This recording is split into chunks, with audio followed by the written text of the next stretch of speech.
भारत और पाकिस्तान के बीच इस वक्त युद्ध जैसी स्थिति बनी हुई है, लेकिन पाकिस्तान की कमर तोड़ने के लिए भारतीय सेना ने पूरी तैयारी कर ली है। और यही वजह है 5 एयरबेस पर, जी हाँ 5 एयरबेस पर, पाकिस्तान के 5 एयरबेस पर भारतीय सेना ने प्रहार किया है।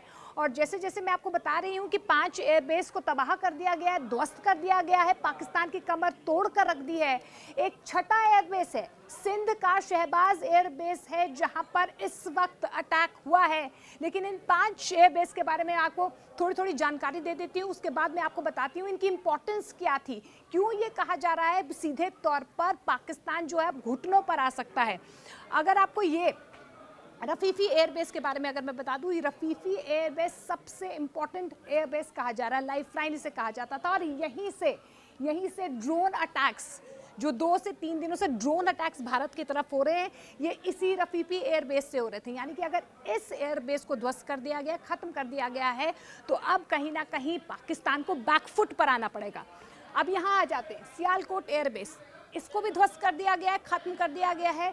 यहाँ पर भी पाकिस्तान जो है घुटनों पर आ गया है। अब यहाँ से जो हेलीकॉप्टर्स थे, जो एयरक्राफ्ट थे, वो उड़ान भरते थे, तो ये क्षतिग्रस्त हुआ है। यानी कि यहाँ से अब वो जो फाइटर जेट्स भारत की तरफ वो भेजने की कोशिश कर रहा था, वो कोशिश उसकी नाकाम होती हुई नजर आएगी। इसके अलावा अगर हम चकबाल की बात करते हैं, यहाँ से मिसाइल अटैक्स, भारत की तरफ मिसाइल अटैक्स लॉन्च करता था पाकिस्तान, और इसे भी खत्म कर दिया गया है। देखिए, भारत ने साफ शब्दों में कहा था कि हम संयमित तरीके से कार्रवाई करेंगे, लेकिन आप अगर उकसावे की कार्रवाई करोगे तो हम फिर आपको छोड़ेंगे नहीं। और यही वजह है कि भारत ने ऐसा प्रहार किया कि ये 5 तो मैं आपको मैप के जरिए दिखा ही रही हूँ, और जैसे जैसे मैं आपको बता रही हूँ, एक छठे एयरबेस पर भी निशाना साधा गया है, सिंध का शहबाज एयरबेस बताया जा रहा है। अब सीधे सीधे मैं आपको बता देती हूँ इनकी खासियत क्या थी और क्यों कहा जा रहा है कि अब पाकिस्तान जो है सीधे तौर पर घुटनों पर आ गया है। सबसे पहले मैं आपको ये मुरीद एयरबेस, जो चकवाल में मुरीद एयरबेस है, ये पंजाब प्रांत में आता है। इसकी खासियत ये है कि पाकिस्तान के पंजाब प्रांत के चकवाल ज़िले में स्थित है। इसे एक प्रमुख सैन्य हवाई अड्डा कहा जाता है, और ये लगभग, आपको बता दें, इस्लामाबाद से लगभग 120 किलोमीटर की दूरी पर है। और कहा जा रहा है कि यहीं से मिसाइल अटैक्स होते थे। आज ये भी कहा गया कि दिल्ली को अटैक करने की कोशिश की गई, एक मिसाइल जो है दिल्ली की तरफ दागी गई, हालांकि सिरसा में उसको निस्तो नाबूद कर दिया गया, ध्वस्त कर दिया गया। यह एयरबेस पाकिस्तान वायुसेना के लिए एक रणनीतिक केंद्र कहा जाता है, और जिसका उपयोग हवाई रक्षा, प्रशिक्षण, ट्रेनिंग और युद्धक अभियानों में किया जाता है। और यही जो है पाकिस्तान कर रहा था, लेकिन यहाँ पर उसे मुंह की खानी पड़ी है। उसके अलावा अब दूसरे हम रावलपिंडी नूर खान एयरबेस के पास आ जाते हैं। यहाँ पर कहा जा रहा है जो मिलिट्री एक्शंस होते थे पाकिस्तान के, वो यहाँ से होते थे, इस एयरबेस से होते थे, इसीलिए यहाँ पर सीधे तौर पर अटैक किया गया। और मैं आपको बार बार कह लेती हूँ कि भारत की तरफ सिर्फ रिटेलिएशन हुआ है, पहला प्रहार वहाँ से हुआ, और उसके बाद भारत ने सेल्फ डिफेंस पे यहाँ पर नूर खान एयरबेस पर अटैक किया।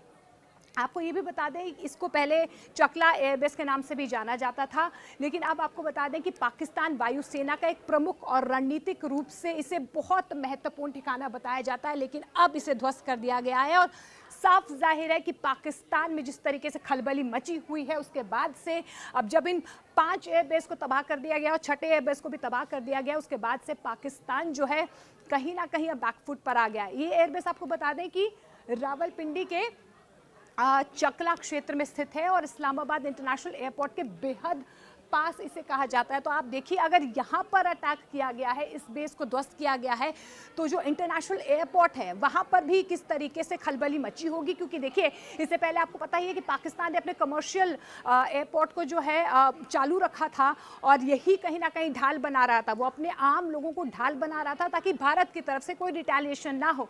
लेकिन जिस तरीके से यहाँ पर इस एयरबेस को ध्वस्त किया गया, इसे खत्म किया गया, उसके बाद से ये कहा जा रहा है कि ऑपरेशनल जो कमर्शियल फ्लाइट्स थी, उन्हें अब पाकिस्तान में रोक दिया गया है। इसके अलावा ये भी बता दें कि जो एयरबेस है, वीआईपी मूवमेंट्स यहाँ से लगातार हो रहे थे, और लॉजिस्टिक ऑपरेशंस के लिए भी इसका इस्तेमाल किया जाता था। और पाकिस्तान की जो उच्च स्तरीय सैन्य उड़ानें होती थी, विशेष मिशंस होते थे, उनके लिए कहीं ना कहीं ये जो एयरबेस था वो अपने आप में बहुत इंपॉर्टेंट था, और तभी इसे लाइफलाइन कहीं ना कहीं कहा जाता है। रफीफी के पास आ जाते हैं। रफीफी एयरबेस शोरकोट में है। आपको बता दें ये पाकिस्तान के पंजाब प्रांत में है और मैंने आपको बताया शुरुआत में कि ड्रोन अटैक जो भारत में लगातार एक के बाद हो रहे, एक पैटर्न कहीं ना कहीं रात के 8 बजे के बाद जो है लगातार पाकिस्तान की तरफ से ड्रोन अटैक हो रहे थे। पाकिस्तान के झंग जिले में शोरकोट के पास ये स्थित है रफीफी एयरबेस और भारत ने इसे कहीं ना कहीं अब ध्वस्त कर दिया है, खत्म कर दिया है। आपको बता दें कि एयरबेस आक्रामक हवाई अभियानों में अपनी भूमिका के लिए जाना जाता था, यानी कि जो फाइटर एयरक्राफ्ट भारत की तरफ आ रहे थे, जैसे JF-17 की बात करें, F-16 की बात करें, JF-17 थंडर और मिराज जैसे जो अत्याधुनिक लड़ाकू विमान हैं वो यहाँ पर तैनात थे। लेकिन अब इस एयरबेस को भी खत्म कर दिया गया है, यानी कि अब पाकिस्तान यहाँ से भी जो है अब घुटने टेकने को मजबूर हो गया, मुंह की खा रहा है पाकिस्तान। अब अगले में आ जाते हैं हम यहाँ रहीम यार एयरबेस, ये भी पाकिस्तान के पंजाब प्रांत में। अब इसकी खासियत क्या है आपको बता दें कि जिस तरीके से इस एयरबेस को निशाना बनाया गया है, हमले के बाद से यहाँ पर एक बहुत बड़ा गड्ढा भी देखा जा रहा है। देखिए बहुत बड़ा गड्ढा देखा जा रहा है और आज एमई की तरफ से एक बाकायदा प्रेस कॉन्फ्रेंस भी की गई और जो कार्रवाई भारत की तरफ से की जा रही है, बार बार कहा जा रहा है उकसावे की कार्रवाई पाकिस्तान कर रहा है, पहला प्रहार वो कर रहा है, उसके बाद हम सिर्फ अपना सेल्फ डिफेंस कर रहे हैं, रिटेलिएट कर रहे हैं। आपको ये भी बता दें कि आधिकारिक रूप से ये PFA बेस रहीम यार खान इसे कहा जाता है। पाकिस्तान वायुसेना का एक सैन्य एयरबेस भी है जो पंजाब प्रांत के दक्षिण क्षेत्र में स्थित है। तो अपने आप में देखिए कि कितनी इंपॉर्टेंस इसकी रही होगी। यहाँ से फाइटर जेट्स जो है वो उड़ते हैं और उसके बाद अब जो भारत की तरफ जो खतरा आता था, फिर वो ड्रोन से आता था या फाइटर जेट्स की तरफ से आता था या हेलीकॉप्टर एयरबेसिस की तरफ से आता था। और कहा यह भी जा रहा है कि सियालकोट के आसपास बीएसएफ ने आपको बता दें जो एक आतंकी लॉन्च पैड था उससे इस्तेमाल पाकिस्तान की तरफ से किया जा रहा था ड्रोन अटैक्स के लिए और दूसरे अटैक्स के लिए भारत की तरफ कहा जा रहा था। और गृह मंत्रालय की तरफ से बाकायदा ये प्रेस कॉन्फ्रेंस में आप बताया भी गया है। लेकिन जिस तरीके से भारत की तरफ से लगातार रिटेलिएशन हो रही है, भारत ने पाकिस्तान को चेतावनी दे दी है कि आप अगर हमें ऐसे छेड़ते रहेंगे तो आपको हम मुंह तोड़ जवाब देंगे। और यही वजह है 5 नहीं 6 एयरबेस पाकिस्तान के तबाह हो चुके हैं। पाकिस्तान का सर्वनाश होने से कोई रोक नहीं सकता है।